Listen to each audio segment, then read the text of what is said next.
Atenção! Começa agora uma teleaula de História do Ensino Médio. Você vai assistir a teleaula de número 24. Bons estudos!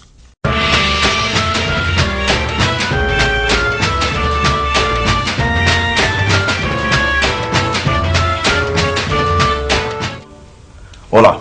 Nas nossas últimas teleaulas, você viu como os portugueses ocuparam e exploraram suas colônias na América Portuguesa. Mas você sabe que a América não foi colonizada apenas pelos portugueses. Espanhóis e ingleses também exploraram suas colônias. Mas será que todas as experiências coloniais na América foram iguais? Como agiam os ingleses? E os espanhóis? Como será que os espanhóis exploraram e ocuparam suas colônias? A colonização espanhola e inglesa na América é o tema desta teleaula. Você vai ver por que as coroas europeias transformaram suas colônias em áreas de exploração econômica exclusiva. Como essas colônias impulsionaram as economias das coroas. E por fim, vai ver como algumas colônias inglesas na América do Norte conseguiram ficar à margem desse sistema. E atenção, que a nossa teleaula está começando agora.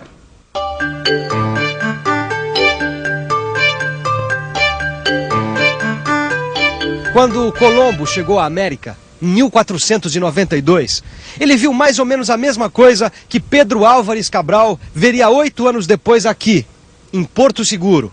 Índios e muita beleza natural. Tanto Colombo quanto Cabral encontraram aqui na América habitantes locais que viviam nus, livres e que tiravam da natureza tudo o que precisavam para sobreviver. Mas será que na América toda os conquistadores europeus tiveram a mesma visão?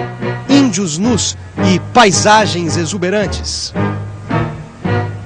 No início do empreendimento colonizador, tanto a coroa portuguesa quanto a coroa espanhola chegaram a pensar que não havia na América nenhuma sociedade organizada. Mas com o passar do tempo, os colonizadores puderam constatar que a paisagem na América, principalmente na América Espanhola, ia muito além das belas paisagens e dos índios nus. Esse objeto, por exemplo, é uma amostra do que foi encontrado na América Espanhola. É claro que para produzir objetos como esses é necessário dominar uma porção de técnicas. Técnicas que os povos habitantes aqui da América Espanhola já dominavam com grande competência e talento. Mas quem são mesmo esses nativos que produziam objetos como esses? Quem são esses povos que já habitavam a América Espanhola? A gente já falou disso, lembra? São os astecas, os incas e os maias. Mas quando foi mesmo que descobriram esses povos? 1519. 27 anos depois de Colombo ter chegado à América, os espanhóis chegam à capital do Império Azteca. Os espanhóis ficam deslumbrados e temerosos com o que vem. Os nativos americanos vivem em sociedades organizadas, têm sua própria cultura, sua religião e sua arte. Dominam técnicas de construção e de agricultura. Apesar de os nativos terem recebido os conquistadores de braços abertos, pouco tempo depois, todo o Império Azteca é destruído. É claro que ter encontrado sociedades organizadas acaba dando uma característica própria para a colonização espanhola na América, diferente da América Portuguesa, onde os nativos têm uma participação mais tímida no processo de colonização. Na América Espanhola, os nativos acabam ocupando lugar de destaque e são um dos pilares da empreitada colonialista. Mas como será que os espanhóis conseguiram dominar essa gente, destruir suas cidades e ainda fazê-los trabalhar? Bem, dá para imaginar, sem muito esforço, que a colonização espanhola foi precedida de uma verdadeira guerra de conquista pelo território americano. Há quem afirme que na época do descobrimento havia 100 vezes mais nativos do que hoje. Os historiadores Janaína Amado e Luiz Carlos Figueiredo dizem o seguinte sobre esse tema. Estimativas para todos os nativos da América em 1492 variam de 50 a 100 milhões contra 60 a 70 milhões de habitantes em toda a Europa à mesma época. A redução indígena foi drástica.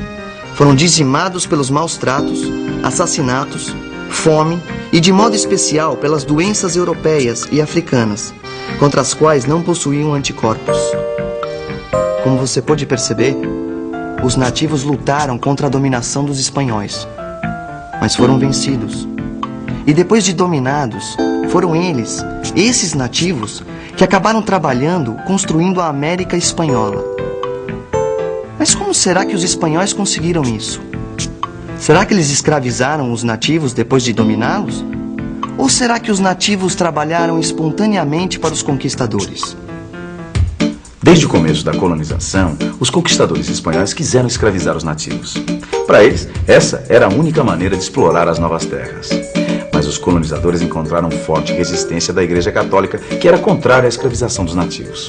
Para a Igreja, o papel fundamental da Espanha na América era a salvação de almas pagãs.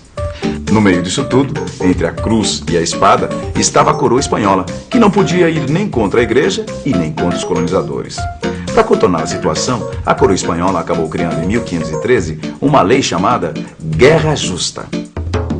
Observe que a escravidão, pura e simples, não era permitida. Mas populações nativas, consideradas hostis e que colocassem em risco os projetos da coroa espanhola, podiam ser escravizadas. E foi assim que um grande número de nativos foi feito escravo. De 1513 a 1540.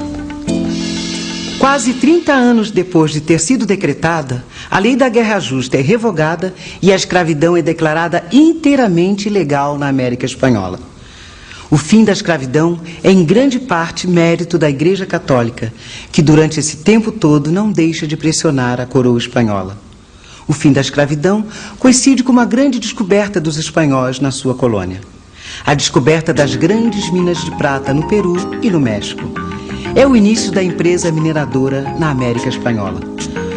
Com a descoberta dos metais preciosos, mais uma vez o problema da mão de obra tem de ser enfrentado. Quem vai trabalhar nas minas?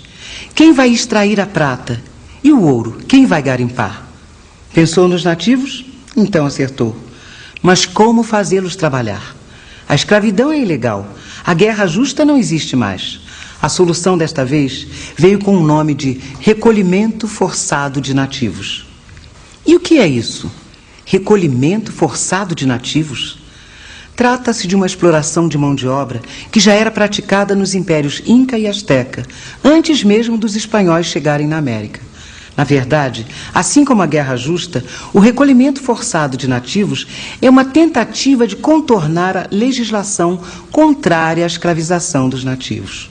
Os religiosos, mais uma vez, são contra. Mas, a despeito das críticas e das denúncias, os nativos vão para as minas. E o trabalho deles, esse trabalho compulsório, acaba se tornando uma das peças fundamentais da empresa mineradora espanhola na América. Ou seja, sem o trabalho desses nativos, a história da colonização espanhola e, sobretudo, a atividade mineradora teria sido totalmente diferente. Mas como trabalhavam esses nativos? Como será que era o trabalho nas minas?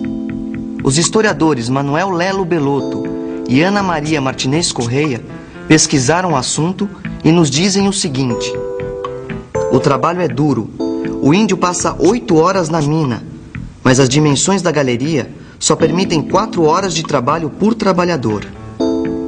Não se deve acreditar que o trabalho forçado seja gratuito. Não é uma escravidão.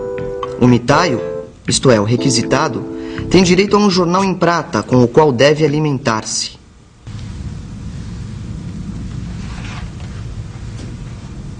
Depois que o ouro foi encontrado, mudou bastante a relação da coroa espanhola com sua colônia americana. Agora, era preciso proteger as enormes quantidades de metais preciosos que estavam sendo extraídos. Era preciso evitar que eles fossem contrabandeados. Por isso, a coroa passa a exercer um controle mais rigoroso sobre as atividades comerciais. Todo o comércio com as colônias passou a ser centralizado na cidade espanhola de Sevilha. Nenhum outro porto podia mandar navios para a América. E nas colônias, apenas 3 portos podiam receber e mandar mercadorias: Cartagena, na Colômbia, Porto Belo, no Panamá, e Veracruz, no México. A Espanha dependia do ouro de suas colônias. Vinha da América grande parte das riquezas que sustentava a coroa espanhola. Nesse ponto, a colonização espanhola é muito semelhante à colonização portuguesa. As duas metrópoles necessitavam das riquezas de suas colônias para abastecer seus cofres. Portugal dependia do açúcar brasileiro e a Espanha dos metais preciosos de suas colônias. Por causa dessa dependência econômica, as duas coroas praticavam o exclusivo comercial, o controle dos portos, o combate ao contrabando e outras limitações que ficaram conhecidas com o nome de Pacto Colonial. Sendo assim, dá para a gente afirmar que tanto o açúcar brasileiro quanto o ouro e a prata das colônias espanholas representaram o ponto de partida para a formação do sistema colonial mercantilista na América. Um sistema que também integrou algumas colônias francesas e inglesas nas Antilhas. Mas será que todas as experiências coloniais na América foram marcadas pelo sistema colonial mercantilista? Será que essa foi a única maneira pela qual a América foi colonizada? Não, essa não foi a única maneira. Existiram algumas colônias inglesas do norte da América que ficaram à margem desse sistema, o sistema colonial mercantilista. Agora, por que essas colônias foram exploradas de outra maneira? Os motivos são muitos e vão desde os graves conflitos político-religiosos que ocorriam naquele momento no território inglês até o maior interesse dos comerciantes ingleses nos negócios com o Oriente. Seja como for, o fato é que a colonização da América do Norte ocorreu de forma lenta e descontínua e com menor presença do Estado. Mas vamos ver melhor como eram essas colônias inglesas na América. Aí você vê o mapa das 13 colônias inglesas na América. No sul, o clima quente permitiu a formação de uma economia agrária de base escravista, voltada para o mercado externo, especialmente para a Inglaterra. Como você pode ver, as colônias inglesas do sul dos Estados Unidos também utilizaram mão de obra escrava e investiram na formação de uma economia agrária voltada para o mercado externo. Agora, diferente mesmo são as colônias inglesas do norte dos Estados Unidos. Foram nessas colônias que se alojaram os refugiados políticos e religiosos que vinham da Inglaterra. O objetivo deles, mais do que simplesmente explorar a nova terra, era estabelecer uma nova sociedade baseada nos seus valores religiosos. O clima mais frio do norte e do centro não permitiu que se criasse ali uma economia agrícola voltada para o mercado externo. Ao contrário do sul, no norte dos Estados Unidos se formou uma economia agrária de base familiar ou servil, voltada principalmente para o consumo interno. Praticamente não havia escravos. Aqueles trabalhadores que ali estavam pagavam a passagem e a hospedagem com seu próprio trabalho. Até o desenvolvimento de atividades manufatureiras e comerciais ocorreu nas colônias inglesas. Só para você ter uma ideia, as colônias inglesas podiam se mover com tal liberdade que elas, inclusive, acabaram estabelecendo relações comerciais com portos de várias cidades do mundo, criando o chamado comércio triangular. Um comércio que interligava a economia norte-americana com a África e a Europa. Mas será que nem assim a coroa inglesa interferiu?